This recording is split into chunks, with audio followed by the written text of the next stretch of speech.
We're going to be going over the basics of Git and GitHub, the GitHub workflow, and then we're going to also go over a little bit of command line Git usage.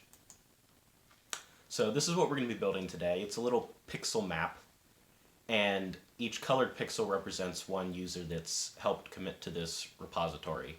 We'll go into a little bit of this terminology a little bit later on, so don't worry if you don't know what any of this means yet. If you want to go view a live version of it, you can go to the link on your screen right now and look at what currently is there, and you'll be able to live reload this once we commit our own pixel to it. So how are we going to build this today? So first, we're obviously going to have to make an account with GitHub. Then we're going to create a fork of the repository, which a fork is kind of like your own copy of the code. We'll go over more of the terms later.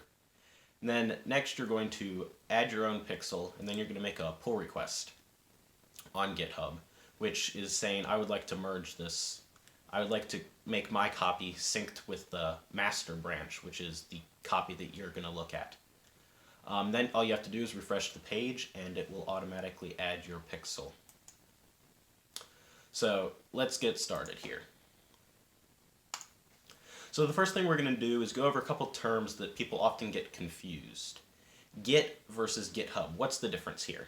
So Git is just a version control system. It can be used with any set of tools. You can use it locally. You can use it on a platform like GitHub. And GitHub itself is an online collaboration platform that uses Git to work.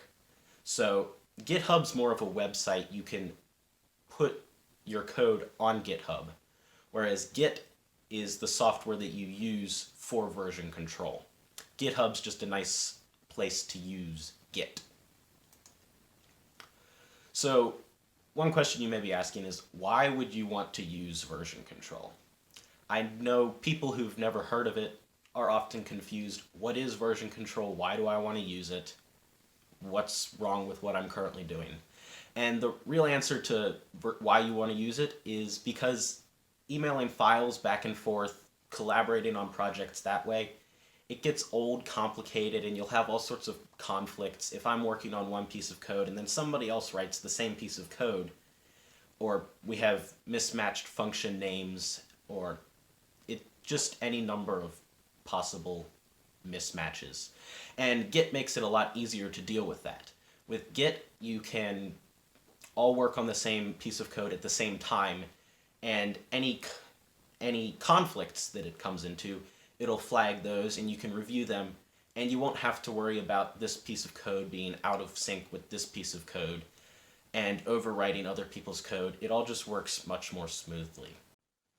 Alright, so now that we know a little bit more about Git and GitHub, let's go ahead and create a GitHub account.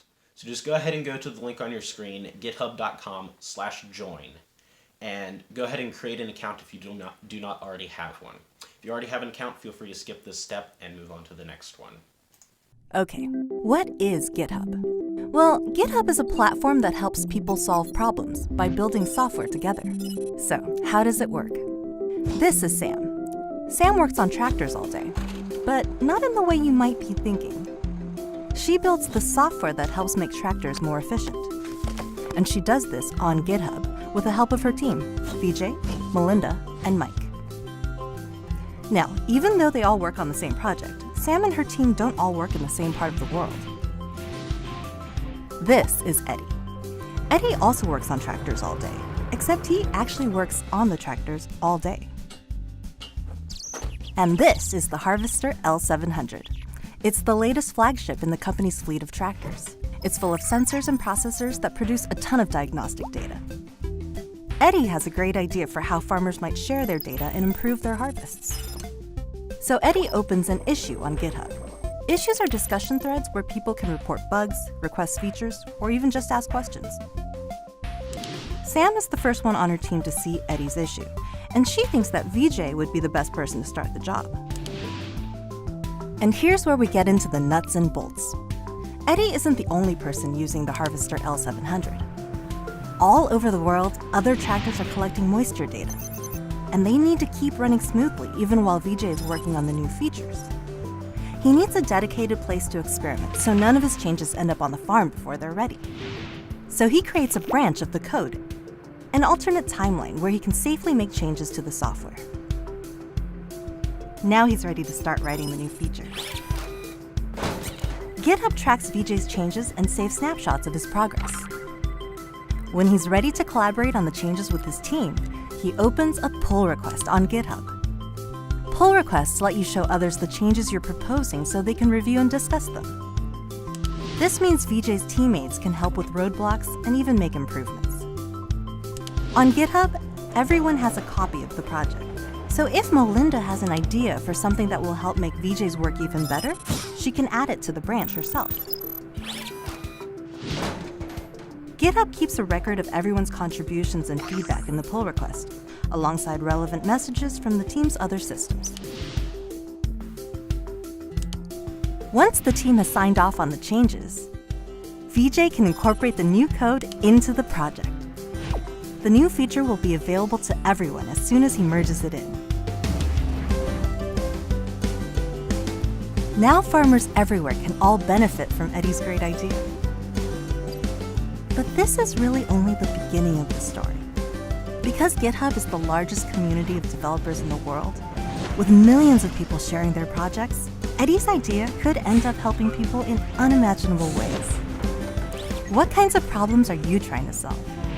Whether you're an engineer, a code enthusiast, or even a farmer trying to harvest grain, software touches every corner of our lives.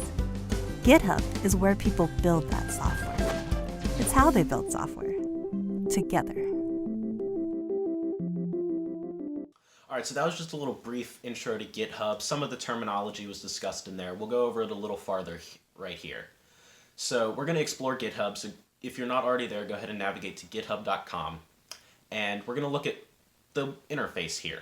So up at the top, you'll see that there's a button called Pull Requests. This is where you can view any open pull requests you have. A pull request is basically a way to track and make changes to somebody else's code, and then they'll come in and review it and eventually might merge it into the master branch. So next to the pull request, you'll see an issues button. This issues button is a place that it'll display any issues you've created on somebody else's code. So an issue is basically a way to say that you have a problem with somebody's code, it's not working properly for you, but you don't know how to fix it. You can propose an issue, and somebody who maintains the repository will try to come up with a solution to that issue. So now we're going to actually take a look at a GitHub repository.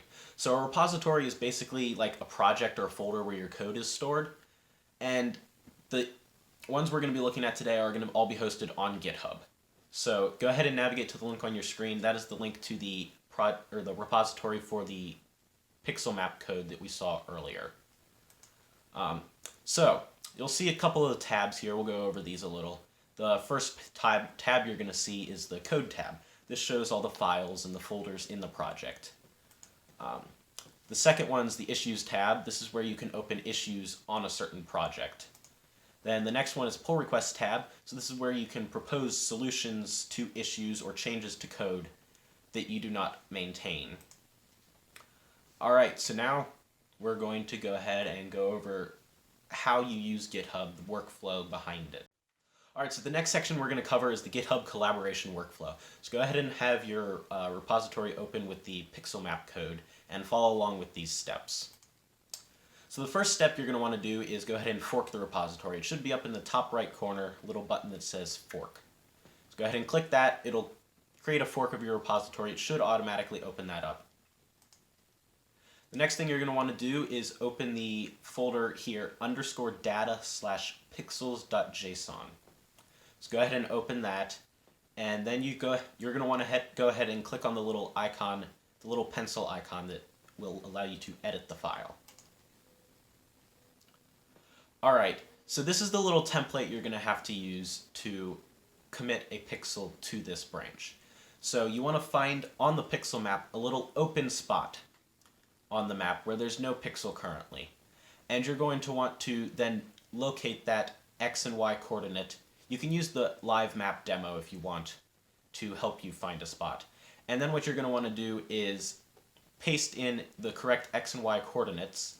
Then you can change the color. This is just a hexadecimal color code. So you can look this up. Actually, if you search HTML color picker, you'll find all sorts of options to choose a color. Then you just want to copy that code into this file in space of the color.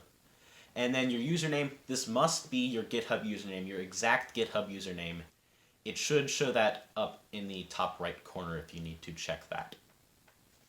Then once you've found the correct place to put it in the file, go ahead and scroll down to the bottom and then click the green Commit Changes button.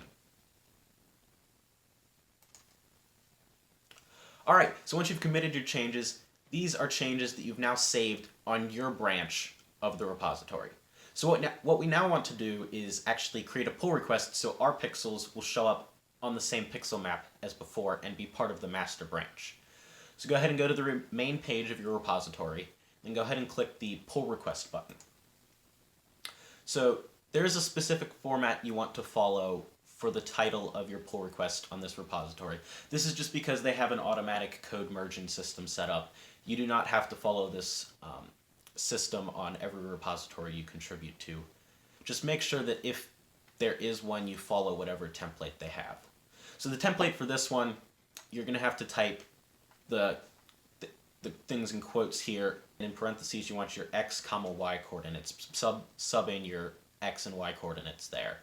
Then once you've completed that and you've put it in the correct spot, go ahead and click Create Pull Request. So if your pull request meets all the required checks, it will automatically be merged into the master branch, and then you should be able to refresh the OpenPixelArt pixel map page. There's the link to it again if you need it, and your pixels should now show up on that map. So hopefully we won't have any issues with this on this demo, but oftentimes if you create a piece of code and it has a conflict with one of the pieces of code in the master branch, GitHub will automatically flag this as a conflict. It'll be flagged in a format like this, and then you have to resolve this conflict before you can merge this pull request. So go ahead and edit the file to however you want it to be, fix the conflict manually, then you should be able to continue merging. So the next section we're going to go ahead and cover is using GitHub on the command line. Oftentimes you don't want to just work in the web interface on GitHub. You want to actually be able to work on local projects that you have on your computer. So to do that, you're going to want to set up Git on your computer.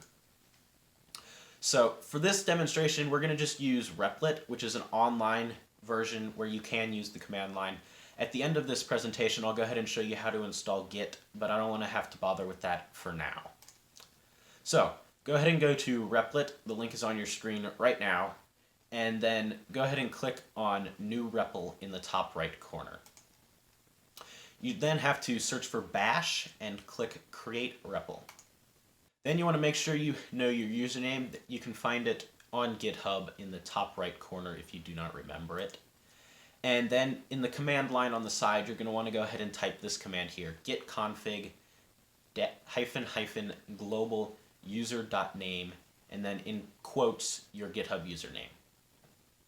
Then you want to make sure you remember the email address you used to sign up for your GitHub account as well. And you want to type this command right here, git config -- global user.email, and then in quotes your email. Then go ahead and use these commands here, and you should be able to check that it has your username and email correctly. Alright, so now we're going to go ahead and go over some useful commands you can use from the command line. So learning all there is to know about Git can take many years. We're just going to go over some simple commands today, some you'll use quite often. The first of which is git clone. What git clone does is it creates a clone or a copy of your repository locally on your computer so you can make any changes you want to there. The next command is git branch, which is quite self-explanatory. It creates a branch of a repository. And then the last command we're going to go over is git add. What this does is it adds code to a stage, or it stages code, and it's kind of like saving code. So the last two commands we're going to go over today is git commit, which git commit just commits your changes to a repository. So the -m is just a flag that will allow you to add a message to your commit. You're always going to want to add a message. You don't want to leave it blank. Then git push. This will allow you to push your local changes to a repository on GitHub. One thing we haven't gone over yet is pulling. This is going to allow you to bring changes from GitHub and sync it with your local repository. So if you're a little confused by all of this, that's okay. We're going to go over a little bit of a visual representation here. So you can think of it here, your repository is where you have your final draft. This is permanent. You cannot change this. Then your staging area is a lot like your rough draft. And your working directory is where it's your workspace. It's on your machine where you're going to be working on things. So the commands you use to go in and out of them are on the side of this pyramid here. From your working directory to your staging area, you're going to want to use git add.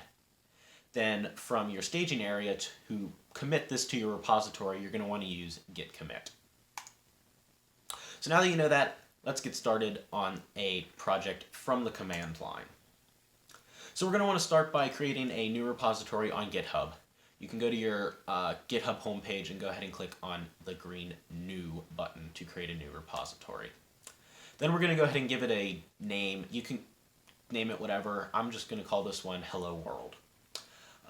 You can give it a description. This is an optional step. You don't have to. It's probably best practice to give it a description just so you know what it is, especially if you've given it a somewhat nondescript name.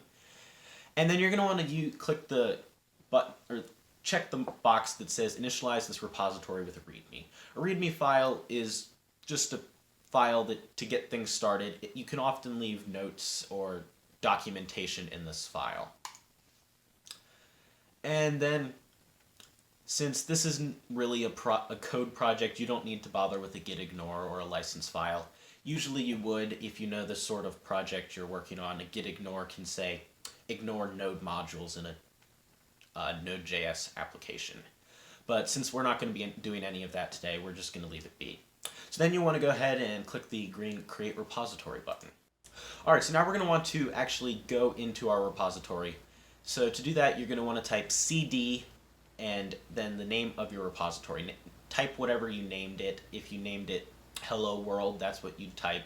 If you named it Hi, you'd type Hi. So substitute the name of your repository.